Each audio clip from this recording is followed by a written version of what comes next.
Alors, on a allé un peu plus loin aujourd'hui sur ce corps-esprit, hein, notamment je parlais du lien entre l'intuition, le mental, de pas se mettre en désaccord et de garder cette symphonie, parce que quand on parle de synchro avec un homme et de connexion, ça passe d'abord par la synchro avec soi. Et là, aujourd'hui, je dirais corps-esprit, ce lien, je vois vraiment comme une corde qu'on peut renforcer et ensemble créer cette harmonie-là qui elle-même amène un apaisement. Et je rappelle, tout homme ou toute personne en face de vous sent les émotions et la vibration que vous apportez. Donc, quand il y a cette harmonie entre le corps et l'esprit, ça amène une femme beaucoup plus apaisée. Je le dis, je le répète, c'est une clé majeure, c'est-à-dire incarner sa féminité. De plus que jamais, les hommes aujourd'hui, même s'ils ne le disent pas, ils cherchent la partie féminine des femmes. Et cette partie-là est peut-être une partie aujourd'hui qui est la plus sous-cotée, soit parce qu'elle est méconnue, soit parce qu'elle est volontairement ignorée, je ne sais pas, parce qu'au profit de la beauté, où les artifices sont très faciles aujourd'hui, notamment avec les filtres Instagram, les réseaux sociaux, etc. Je parle aux hommes au quotidien, ils me disent une seule chose, je cherche pas, et je donne une pépite pour finir, on pourra en revenir là-dessus, je cherche pas une femme belle, ça c'est facile à faker aujourd'hui, je cherche une femme féminine. J'ai dit deux choses qui peuvent être proches, mais qui n'ont rien à voir. D'accord. L'homme, quand il ferme les yeux, s'il se connecte à la présence, à l'énergie qui circule, il pourra sentir si une femme, elle est féminine. Il peut pas capter si elle est belle, parce que la beauté, c'est visuel uniquement. La féminité, c'est une sensation, c'est une énergie. Tout à l'heure, je parlais apporter la paix à un homme. Quand une femme est dans une pièce, qu'elle apporte la paix, c'est-à-dire qu'elle n'est pas en colère, qu'elle n'est pas stressée, qu'elle n'est pas en train de, comme le dirait lui-même, de le faire chier, etc. Ça circule. Si vous êtes dans une pièce avec quelqu'un qui a été en colère 5 minutes avant, vous avez peut-être expérimenté ça, c'est important ce qu'on dit, on parle de sentir les énergies. Vous captez qu'il y a un truc qui est pas très agréable dans la pièce. Pourtant, il y a personne. Ben, il y a quelqu'un qui s'est disputé 5 minutes avant. D'accord. Un homme qui ferme les yeux ne pourra jamais voir si une femme est belle ou pas. Ça sert à rien de tout miser là-dessus, comme de nombreuses femmes font. C'est une grave erreur à mes yeux. Le top du top, c'est d'être belle et féminine. Ouais, il faut viser l'excellence, il n'y a pas de souci. Comme un homme, pour moi, c'est un homme qui serait beau, fort, masculin et qui amène son groupe, sa femme, sa famille. Ça, c'est un homme magnifique, d'accord.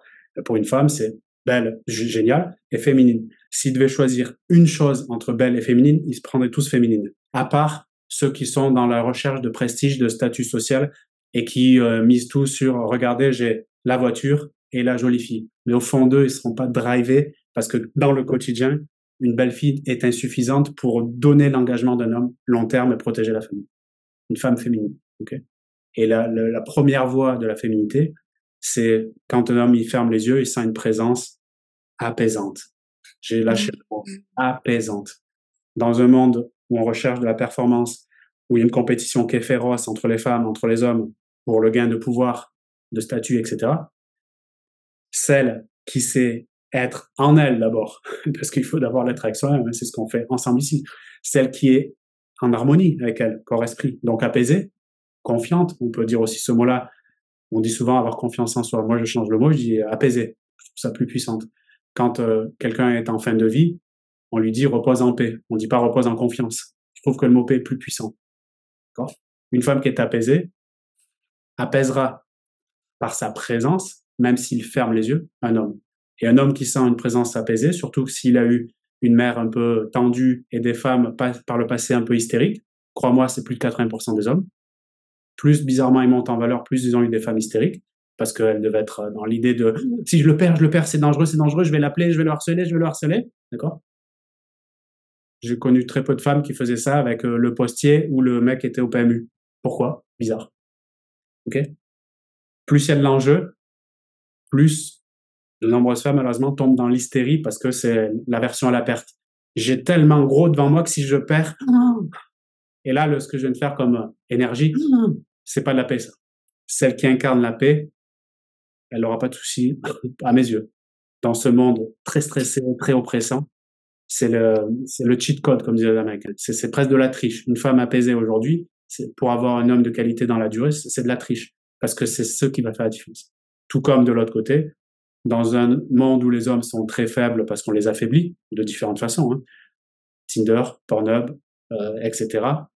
Ça, c'est l'affaiblissement des hommes. Un homme qui a maîtrise de ses impulsions, c'est-à-dire qu'il ne va pas sur Tinder pour avoir du sexe toute la journée. Ça s'appelle maîtriser ses impulsions. Qui est fort dans le sens où il avance dans une direction pour avoir des ressources pour protéger les siens, c'est-à-dire sa famille, sa femme, ses enfants, ou en tout cas sa femme, selon l'âge qu'il rencontre et le parcours d'avant. Ces hommes sont très rares, ces hommes sont très prisés, ça s'appelle des hommes masculins. Quand on retrouve un homme masculin avec une femme féminine, il y a un noyau dur qui se met en place. Je dis ça parce que j'ai un peu d'expérience, comme vous le savez, d'expertise dans le domaine des relations hommes-femmes depuis de longues années. J'ai observé différents modèles, et ils sont nombreux. Les modèles qui fonctionnent le mieux, c'est une femme féminine, un homme masculin. C'est tout. Et si en plus, la femme féminine et l'homme masculin sont sécures quand on parle de style d'attachement, c'est plus long terme. Mais ça, c'est le travail de chacun. D'accord? De se sécuriser, peu importe l'attachement initial. Mesdames, merci pour votre écoute, pour votre présence et je vous invite à, si vous le pouvez à un moment ou à un autre, réécouter ce live qui était très important.